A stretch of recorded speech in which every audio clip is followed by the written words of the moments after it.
Yo, what's up everyone? This is Snoo, and today I'd like to bring you my sleeper pick of a league starter for patch 3.22, Trial of the Ancestors League, and it's going to be Explosive Concoction. That's right. You heard me. Explosive Concoction. Yep. Anyone out there kind of tired of playing the same meta skills over and over? Every league, it's going to be the same. I heard it's going to be exactly the same this time around. No major meta shakeup. One of the biggest complaints that I hear for the past few leagues now, I feel like. And so, that said, if you're somebody who is, shall we say, easily enticed to try out a very, very non-meta build, in the event that it is a fairly high-performing build, which my standards are pretty high when it comes to that, especially with mapping. Not going to go slow. You can bet that. I think you're going to want to watch this formal build guide on Explosive Concoction because I have pulled out all the stops this time. I worked on this build very long time. It was a little bit of an afterthought at first, but like so many of my other projects, starts off a meme, evolves, and continues evolving, and before you know it, it's no longer a meme, it's actually a real build.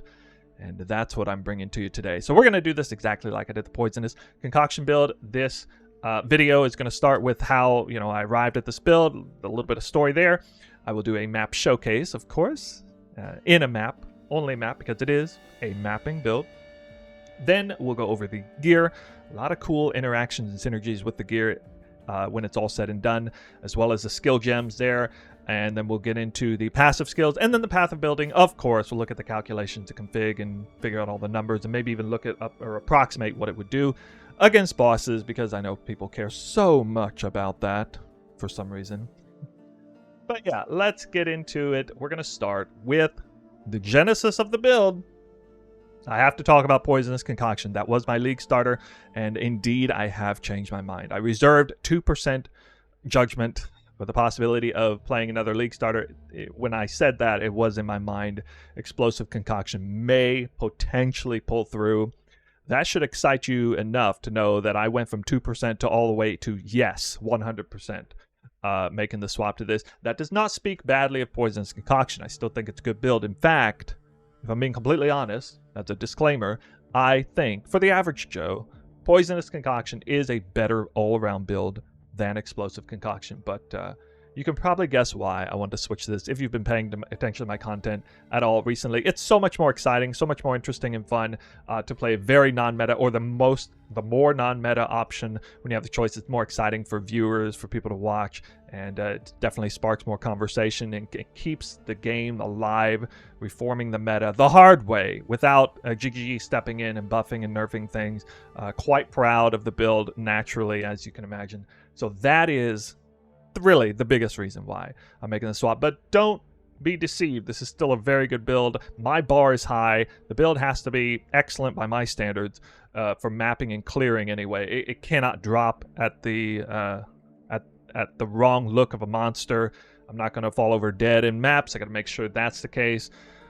And yeah, so that's it as far as where the build came from. My expertise, one last thing on that, my expertise in Poisonous Concoction and inspiration from how to make that build work and all the refining I've done to that build helped tremendously in way of kind of setting up an Explosive Concoction build the right way to start with. So that certainly helped a lot. So we have it here. One reason why you might want to choose this character over Poisonous Concoction is because it looks way cooler. You can't tell me, if you go back and watch that video at this moment and see this character, you can't tell me this doesn't look way cooler than the Poisonous Concoction setup. Now, that's with no MTX compared to no MTX, so of course you can override that if you want. But hey, I just had to throw that out there. I used to be a salesman after all. Okay, we have a map here. It is a relatively easy map. Oh no, it's got shocked ground. Oh, I'm unaffected by shock. Hey, that's nice. And then it's got a bunch of other mods. I don't know, a couple dangerous mods in here, but pretty easy. It's not going to impact the build too terribly much. I am going to be running this map showcasing just this one quick clear. It's not going to take very long to clear this map. We're doing an Exarch altar farming strat. This is the old tree. I know the new tree is out. I know people are going to ask me, hey Snoo, what's your Atlas strategy? When are you going to come out with a video for that? I can only do about one video a day, guys. That one is now becoming higher on my priority list, and I want to get that out before the league starts, so don't worry. It's going to be out. But for now, this is the Explosive Concoction build guide showcase featuring a T16 Beach map, Exarch kill, no major league mechanics. And let's see how it goes. 6 projectiles in total, no dying sun involved. Might surprise you a little bit. Here we still got the overflowing chalice and some flasks here with Explosive Concoction. I don't need a life flask, so I'm not using one, and I get my life recovery in a whole wide variety of other ways, including 20% of lightning damage, leeches life during Vessel of Victor. Hey, look, dead build, dead skill gem, and a dead flask. Flask nobody uses anymore. But hey, I'm immune to shock, so that's really cool. And then, yeah, Sapphire Flask, the Bismuth, another flask nobody uses anymore, and Quicksilver. Kind of interesting, eh? Here we go. Oh, Delirium's here. I'm not going to feature Delirium on here. It can do Delirium, but I want to try and keep this kind of apples to apples comparison. I forgot to mention in the Poisonous Concoction build that you can do a Invictus weapon swap. I did pin that comment in there. You can do it here too, because the projectile, even though it's instant damage, does in fact delay on its thing. Oh yeah, I'm using a different filter here. I'm using my League Start filter. I forgot to change that over, so you can see a bunch more trash on the ground. Apologies on that. You might notice I actually have Fortify in the build. Might surprise you a little bit here. Oh, I forgot to use Val Smite. I should probably do that. Okay. Val Smite. Yep. Okay, put the totem down. 2 bosses. Oh no. What am I going to do? Guess I'll just kill him. Okay, another Val Smite. Do not. Oh, lost my rampage. I can get it back again. Hold on. Hold on. Wait. Where is it? Where is it? Oh, there's no monsters left. Ah, forget it. I've done killed everything almost. Okay, you can see I took a little bit of damage there. One thing that makes Poisonous Concoction better than this build, especially why I said the average Go might like it better. I had Ghost Stance in that build, more evasion and stuff, so it was more tanky. Definitely a better build defensively speaking. I think that's the one major win that Poisonous Concoction had over this build. I had to, cut some corners to make this build work pretty well. I still have, Grace and some things involved defensively. It does actually have way more recovery. And actually, it's more clear. I think the biggest thing that Explosive Concoction has over Poisonous Concoction is the clear. Even though I haven't seen this Gentle Touch explode, proliferate, poison proliferation, all that jazz, instant damage is still instant damage. And if you got instant damage like you do with Lightning, Shock, Impulse at instant damage clear, I mean, that is going to be better overall. And yeah, so that is the map showcase for you. Now we'll move on to the gear. Let's get the rares out of the way first. Again, I mentioned I took a lot of the expertise and inspiration from Poisonous Concoction. Guess what? I'm also using the exact same rare slot gear because I really need the Eldritch Implicit here. You'll notice there's no mana reduction of attack skills here. That's partly because we have inspiration support as well as the flask here, so I'm able to drive my mana cost all the way down to 4.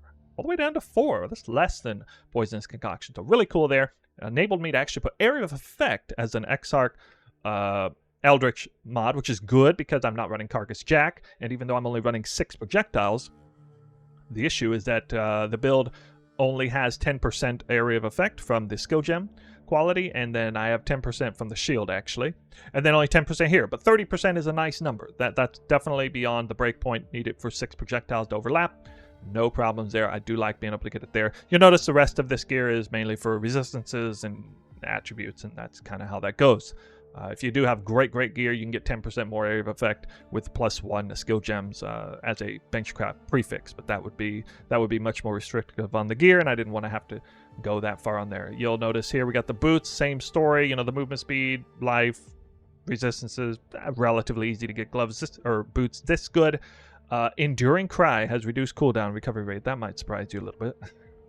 We'll talk about Enduring Cry a little bit later. You can see I'm actually caring a bit about cooldown recovery rate. Enduring Cry, Sniper's Mark, and Immortal Call from a cast and damage taken link are 3 big skills that have cooldowns. It is nice if you can lower the cooldowns on those if you're using 3 of them like that. More on cooldown focus this build than the Poisonous Concoction build. I'm also running, instead of seeing this Gentle Touch explode, I get the explode on the chest, which means it opened up my gloves for another option. And it so happens that with this build, I found ways to get some pretty insane life recovery in the form of leech and among other things. So I thought Tanu Ahi would be a great addition here. I also really didn't want to run Death's Rush on this build because the taming is stupidly strong with this build, the amount of damage it gives, so we're running 2 of them. That's actually a fairly common theme with like lightning arrow builds and stuff anyway. The taming is ridiculously strong. I don't know why it's as strong as it is. And it is a little more expensive, so another one somewhat downside again comparing to Poisonous Concoction build that I had. This build, you can probably tell by the gear, a little bit harder to gear for. Impulsa is a T1 unique, very unpopular, but it is a T1 unique subject to price hikes potentially. The tamings are a little bit more expensive. I wouldn't say it's more expensive than Death Rush, but it is kind of expensive on day 1 anyway. Yoke of Suffering, somewhat expensive. Anyway, a little bit of expense here. The gloves are pretty cheap though, every single league, because they're crazy common. Okay, so yeah, we got the gloves. We got extremely high uptime on Adrenaline. You would have seen Onslaught's also there. Onslaught also coming on Mute Wind Pennant. Let's go ahead and talk about the shield for a second here. So one cool thing about this shield is that I get Mute Wind Pennant, Call to Arms, as well as increased AoE very early. And you can buy this shield on trade super early for like 2 chaos. So it's really nice source of getting your very first initial increased area of effect for the build. Very important, I think. So highly recommend going for the shield ASAP. Even when you're leveling in the campaign, you should still probably try and go out of your way to buy it. You can get endurance charges into the build. You can get a bunch of life recovery. This is where some of the life recovery comes from right here. Very low cooldown. Once you get some cooldown reduction all the way down to 6 seconds, it lasts with increased duration support. Lasts over 4 seconds. So like a 2/3 uptime on this. Feels really good, especially when there's a little bit of downtime or you're actually doing a boss of some kind. Makes us feel good. Really helps to offset the fact that we have no life flask in there. Because when this goes off, I mean, your life goes from whatever it was to full, basically. Okay.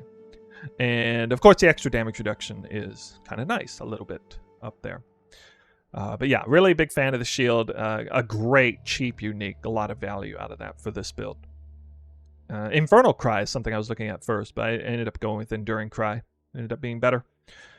Yoke of Suffering, oh my god, this thing is so good, especially when it's paired with a skill gem that has a damage spread like this, being able to shock with all of the elemental damage as opposed to just a little bit of lightning damage, having the increased damage type for all of the ailments, double dipping in that with the line of increased damage with hits and ailments per free shock and ignite on enemy, having the additional chance to shock, ignite, freeze, and then chill is also counted in that equation for the sake of Yoke of Suffering, as well as poison or bleeding or literally any kind of ailment you can get on here, which I don't have like all of them, but yeah, very strong. You notice I'm running Sovereignty, not Aggressive Bastion. Aggressive Bastion really only helps the damage side of ailments anyway, and then that's one of the reasons I did Enduring Cry, so I could, because I lost Endurance Charge on kill, now I get them even more reliably, actually, with Enduring Cry on a 6-second cooldown. Yoke of Suffering, big fan. Sovereignty also unlocked 3 50% auras as well, which we'll get into in a moment here. Impulsa is definitely a more powerful explode than a Asena's Gentle Touch, at least if you're, the scaling difference anyway. So Poisonous Concoction wasn't really able to scale tremendously well with Asena's Gentle Touch explode, but this build can because it's just pure elemental damage. It's a higher number. It's 5%, not 3%, and it's just a great chest that also allows me to get away from having to worry about elemental ailment immunity because I can, just take a second here to do the Pantheon, Soul of the Brine King, of course. Reduced effect of chill, nice. 100% avoid being frozen. Nobody cares that much. Ignite. The big problem with just Soul of the Brine King is that you're highly susceptible to shock. Getting the Impulse in there removes that need. So Impulsa fulfilling all kinds of different roles with here. It's giving me damage. It's giving me shock chance. It's giving me a massive amount of explode. It's making me immune to Vessel of Vinctor and any other form of shock from enemies.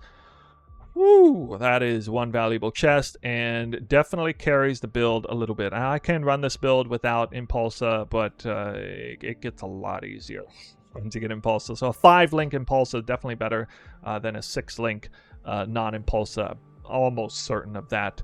Yeah. And then a 6-link Impulsa, of course, is kind of the early endgame goal there. That will do it for the gear. Oh, sorry, I almost forgot about the belt. Didn't actually talk about. Yeah, reduce flash charges used, and then if you can fracture that or increase elemental damage with attacks. Elemental damage with attacks is more rare of a roll, so if you can fracture that, great. If you can't, you don't need it on this build, it's fine. But this flask, it could be a little bit hard to hit this, something this good. I used intelligence essences to hit this eventually, but yeah, not a high essence. But anyway, that's probably the hardest one to hit out of the 3 that I have. Okay, now we'll move on to the gems. Let's start with the 6th link. We have Explosive Concoction, 6 projectiles with greater volley support, no GMP. We don't have the overlap for it, and the cost would be pretty crazy, but mainly it's because we don't have the overlap for it. Then Inspiration Support, driving down the cost, great skill gem, very usable for elemental builds. We are able to make Trinity support work, so I'm really happy I was able to get this to work. Part of the reason I was is because of, unlocking a lot of lightning damage in the build. It doesn't innately come with a ton of lightning damage you'll see in the skill gem, but the lightning and cold damages were buffed in 3.21, so this dead skill was in fact buffed damage wise about 10% or so in 3.21 last league. So seeing that actually be meaningful to get my top end lightning damage to overtake the fire damage is a big deal. That's one of the reasons I'm running Wrath. And that's a big reason why I'm running Smite, Val Smite. And between Val Smite, Wrath, the buffs in 3.21, Trinity works really well. Without the Val Smite, it still works fairly well. You just need to have Wrath in there and not like go for a bunch of fire penetration specifically or something like that. Don't run flammability or Trinity is not going to work very well. Then we have elemental damage with attack support. Great, you can become reflect immune once you get this. And then we have damage on full life support. So it took me a while to figure out the last 6 gem, but actually the damage on full life support works really nicely with some of the passive choices like, count as full life with 90% or above. So still don't have, I can actually have my cake and eat it too. I can have damage on full life support and run Tanu Ahi very reliably, work on both ends. Really, really nice setup there. Sniper's Mark and Mark on Hit support a peculiar choice since Concoction projectiles cannot fork, pierce, return, or chain. I only get use of the damage reduction, but that mastery that inverts the enemy's resistances? Well, that's another big reason why we don't go for elemental weakness. We just go for Sniper's Mark because that's a more true and authentic form of damage taken. This is because of Sniper's Mark, this build is a little bit elevated against bosses. It definitely, when there was really just one target on the screen and you just got 6 projectiles, easy to overlap, I mean, this build actually does a little bit more boss damage than Poisonous Concoction, the way I had it set up anyway.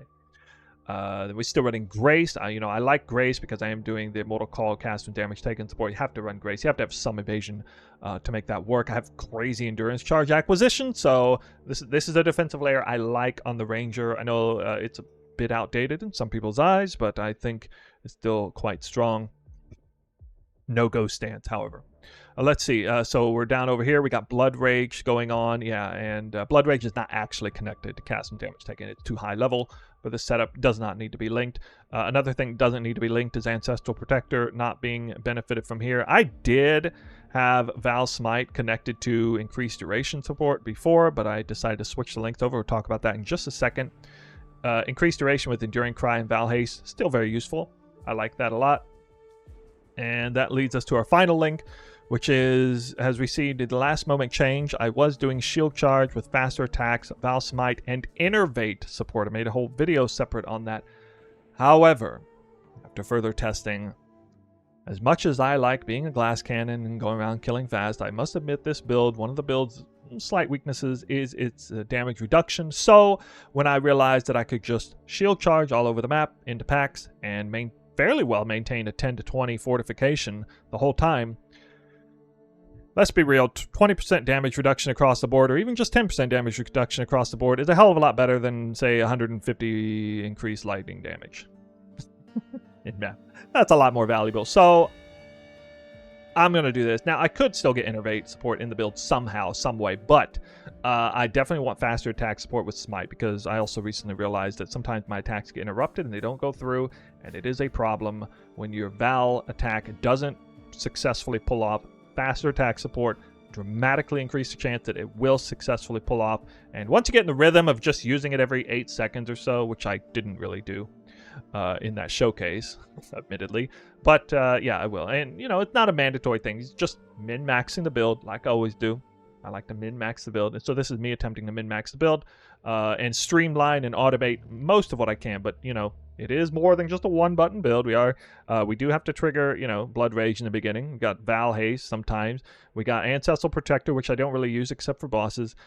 We got Shield Charge, the main attack, and then Val Smite occasionally. So I think of this as mainly a 3-button build. Basically, it's Explosive Concoction, Shield Charge, and Val Smite, like every 6-7 seconds. That's basically how I play the build, or how I would optimize the build. Oh, yeah, and an Enduring Cry on left click doesn't count as a 4th button because it's on left click. So, take that. That will do it for the skill gems, and that means we are moving on to the passives. Passive skills, here they are. Okay. Now, let's see. Let's try to look at this as kind of a theme. You'll notice very similar setup to Poisonous Concoction, right? One thing you'll notice, though, is I'm not taking any of the poison wheels. It left a lot of points to spare. Also, big thing you'll notice, I'm taking precise technique. Okay, it's very important that your accuracy is higher. Now, without any accuracy on gear, you can get your accuracy to almost 3,300, which means this is a 3k life build. You're not going to be getting your life much more than 3,200. You could get more accuracy, you know, a roll on your gear or something if you started improving the build a whole bunch. But I will tell you what, in the early leveling stages here, getting Explosive Concoction with precise technique and point blank, that's a frickin' ton of extra damage going out, instant damage. So these 2 keystones work in tangent, huge amount of damage boost, and it's very easy to, you know, tally points down here. You'll see we're still paying close attention to the flasks, the flask mastery. Oh yeah, we get a massive flask mastery here. Enemies you kill are affected by elemental ailments grant a 100% increased flask charges. Very nice.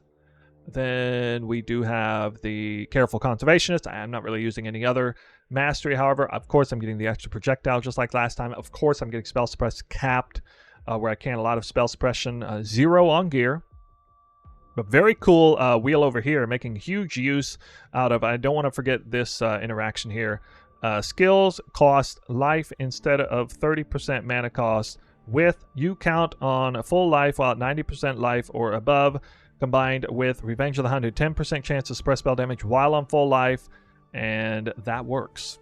That actually totally works, and it is helping me enable Spell Suppress Capped. I can actually use this mastery too. I couldn't use it because the Zenith's Gentle Touch was intelligence only on Poisonous Concoction, but we have unlocked this mastery on this build, so very nice. Super easy to get Spell Suppress Capped on this build. Don't even need the 8% phasing shenanigan. Just purely Spell Suppress Cap. Not even taking all of the points. We hit Spell Suppress Cap. None on gear. Feels good, man. A bunch of life nodes, you know, where I can, but again, I can't go much over 3,200 life. And then instead of poison damage nodes, we're taking elemental damage nodes. Forces of Nature, huge damage. The inverted resist flip there, so that's strong against any kind of boss. Then we have Primeval Force with chance to freeze, shock, and ignite. Very, very strong there. And that basically covers all that. We got the accuracy right here, the top and the bottom. I do not crit, but this is just very good point-for-point value here. With 2 huge masteries that increase accuracy on this build. We're getting a little bit of extra good juju from from Mark on Hit. I do not have Call on the build except for right here. So not a sort of reliable call, but you know, I got so much Explode Proliferation, doesn't really matter. Yeah, this is cute. Actually getting good value out of flash charges against marked enemy, which I know everybody would laugh at normally, but for this build, no, not so bad. Not so bad. One major difference between this and Poisonous Concoction is we're getting some of the points over here. Actually, no, I'm sorry. I was mistaken. There is no major difference because on that build, we also went down here and took some theater. Well, I didn't take the same masteries, I guess. Yeah, so getting a little bit of extra damage over here. Between this reservation wheel and this reservation wheel, we are able to squeeze in, and Sovereignty. We're able to squeeze in 3 50% auras. That is Wrath, Haste, and Grace. There it is. Also, even something like Weapon Artistry is really cool and beneficial for Smite with the increased melee strike range. Kind of cool. Little bit of cool mojo there. Oh yeah, one with nature. there too. And fourth, Frenzy Charge. Definitely want to recommend going Jewels if you can. The Abyss Jewels are going to be strong. Basic Jewels are going to be pretty strong. Got some Jewels that are pretty close by. Definitely this would be the first one to take. This build would also not be too bad to take the extra Endurance Charge, to go down over here and do, one of these, get the Jewel, and up here and down there. So that would actually not be too bad. Also for bossing, if you were bossing more on this Mark of the Prey would be pretty good. If you were bossing, but it's not a bossing build. Just want to make that clear. That is it for the passives, which means we have one thing left to do. The PoB. Okay, everything is set up nicely at the end game setup. There is a Sapphire and Topaz Flask. The reason I'm not using a Ruby Flask is because that's for dot damage, and we're just going for hit-based damage. By the way, I forgot to mention the skill tree. We saved a ton of point value by not having to prioritize crit, by just getting precise technique. Really kind of cool to save that much value out of that. Just want to make that point there. All right, so Explosive Concoction. It's very important because we're running Trinity support to see the spread of the elemental damage with Val Smite, with Wrath up. We have Lightning topping out at 200k, whereas Fire is bottom 112 and top 168. You can see pretty clearly there that Trinity support is going to be quite reliable. Now, what happens if you don't Val Smite? Because you may be thinking to yourself, I don't want to mess with Val Smite. I don't want to do that at all. Well, good news. Still overcomes it. Now, I played without Val Smite. Trinity support's not super reliable without Val Smite. It's okay, but it's not nearly as reliable. In maps, massively clearing a bunch of enemies, they'll still be up. But anyway, top end 148, low end fire 112. It gets a little close there. Not that many attacks are going to actually be lightning over fire in that case. So I definitely recommend Val Smite. Hey, you want good reason to use it, right? I'm giving you more motivation to add one more button to the build. All right. Sorry, I got a little carried away there. What else do I need to look at? Let's see. Area radius 20. We got 30% AoE. That's a nice, comfortable number for 6 projectiles. I don't think anybody is going to complain about that overlap being reliable there. It is a shotgun skill, so we do get all the hit from 6 projectiles. That feels nice. No magic fine. Sorry, guys. Couldn't fit it into the build. Oh, here's some important info. Chance to freeze, 92%. Chance to shock, of course, well over 100%. Chance to ignite is going to be on there somewhere. It's over here, I guess, 92%. Now, you'll notice that most of the chance is coming from the flask with our insane Pathfinder increased flask effect with that roll, which was not a tier 1 roll, by the way. 52% increased chance to ignite, shock, and freeze, which we need a big number because we can't quit. So we have to get it on there the hard way. Here's where a little bit else comes from there. So again, making the build work through the downsides, or through the give and take of setting up a build and making it work. It's a challenge, but we got it looking pretty good here. Feels good. Their damage reduction, effective hit pool 42k. Damage taken was the physical number here.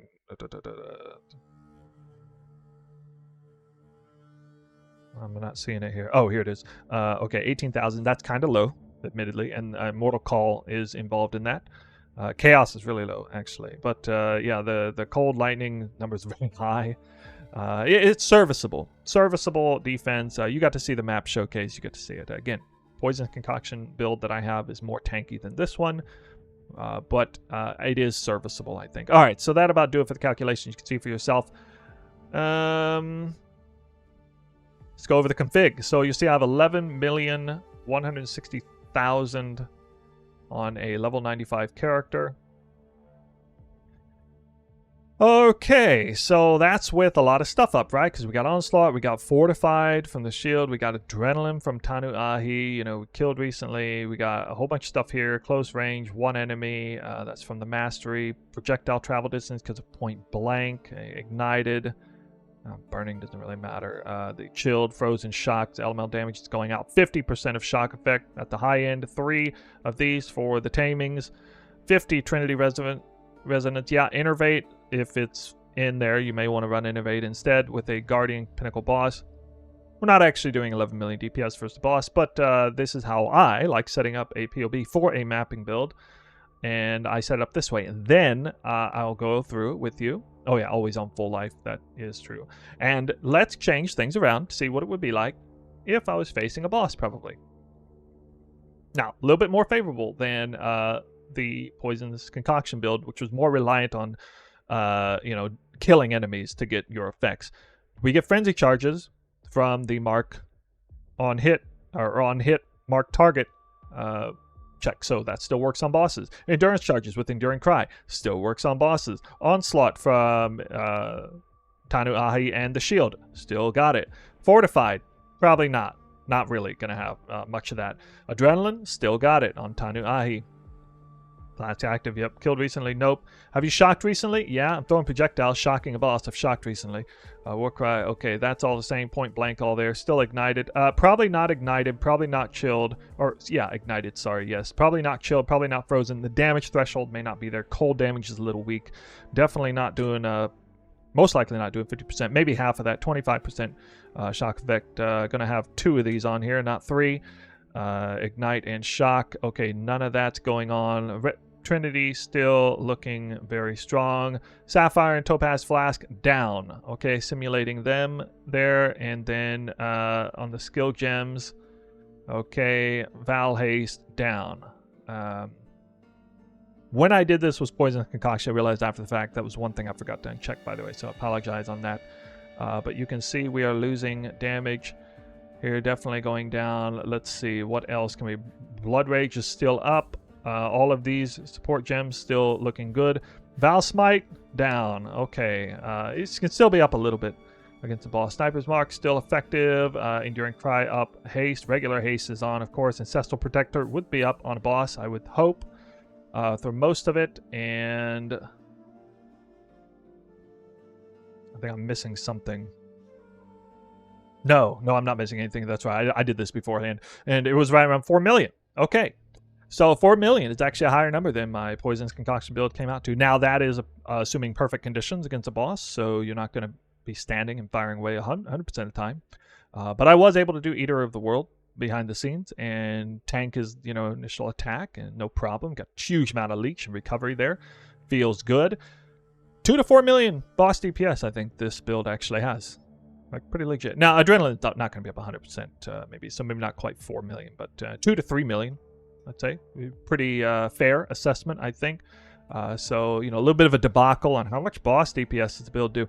I don't make builds for bossing, but I went ahead and took the time there to kind of show you what it would look like if you were bossing. Because, again, it's coming to my attention that so many people care about this. I typically just buy my boss kills anyway, aside from the Quest Eater and Quest XR. Okay, that's it. We've done it. We did the build guide. It's there. It's for you. I got final thoughts. I feel like the only thing to say really is just to reiterate. I think Poisonous Concoction is a great build that I was able to bring out to you. I've already ran the build. I did it last league leveling. It's fine. It was fun. It was exciting. I felt like staying on it longer and switching to Poison Tornado Shot later. I want to do something new. If I can make it work, I want to make it work. My threshold for what passes as pass-worthy as a good mapping build, I think it's pretty high. At least on the clear and offensive side, it's pretty high. But this does pass my test. I am now on train Explosive Concoction. Let's go, baby. This is going to be a lot of fun. Can't wait till League start it. The Taming Rings and the Impulsa might be a bit expensive, but, I plan to make a lot of currency, so I don't really care. But just be warned, that's there. We still have, of course, the notes section. These numbers may not be 100% accurate. I'm kind of trying to pull numbers from the early league just for the uniques, not the gems and other things. Got some decent notes here. This is still a bit of a work in progress, especially on the leveling side of things. But I do have a leveling tree. Really nice. Instead of going for poison, you just go straight to onslaught. And then by the time you get to 35 passives, you're basically getting the accuracy up, you're getting precise technique, and you're on your way. You unlock Explosive Concoction, I think at level 29 at the earliest, so in the middle of Act 3. So I'm actually just going to stick with Poisonous Concoction, my usual Poisonous Concoction build, and simply not get this wheel. And go with, Chance on Poison support as the third link instead of Void Manipulation. And still run Herald of Agony. And that'll kind of pass through Act 1 and Act 2, no problem. And then, it expands up further, and, or I can just, do it right here. Done. Forgot to talk about the Ascendancies, actually. Last second here. We're going to start with Nature's Adrenaline. Then we're going to go to Nature's Boon, followed by Master Distiller whenever you get a Bismuth Flask. This works, by the way, really well. I think this was a big surprise for a lot of people. I hate that. Forgot to talk about this. I was looking at the passive skills. If Bismuth Flask charges are consumed, penetrate 20% of elemental resistances. That's a lot of damage. That is actually a lot of damage. I mean, you can see that's a solid 20%.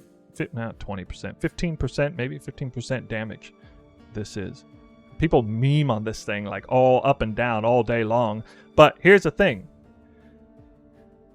I'm already investing an arm and a leg in flask recovery anyway for the Topaz and Sapphire Flask.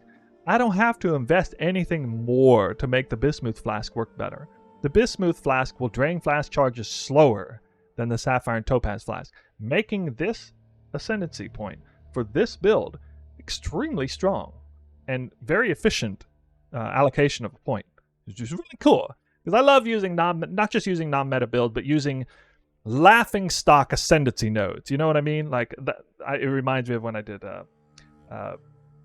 Soul Thirst Tornado Shot and used what was it, Windward or whatever it was, and that worked out to be pretty nice. Yeah, kind of that feeling. All right, I'm out for now. We'll end this video. I know it's been long enough. But yeah, get excited, guys. We're going to be seeing some explosive concoction content on the way for next league. The next video that comes out, certainly the one before League Start officially drops, I will be going over the Atlas passive tree and show you my Atlas passive unlock plans. Honestly, guys, it's very simple this time. There's no rocket science in it. I'm basically doing the same thing I did last league because I discovered in doing that for the first time then. It was incredibly powerful. Unlocking the Atlas through Wandering Path, adjacent map drops through the map nodes, and then ping-ponging Exarch altar farming maps with Jungle Valley Beach. This time it might be Mausoleum and City Square, for example. We saw the list, but I don't know exactly where the maps are laid out. Something like that. We'll see. Let me know what you think in the comments below. Are you happy or upset that I've switched from Poisonous Concoction to Explosive Concoction? I want to know what you think. I want to know if you're wanting to try this build. I know a lot of people were really wanting me to get this video out, so there it is for you guys, just in the nick of time. I'll see you guys tomorrow, the day before League Start. That's it for now. See you next time.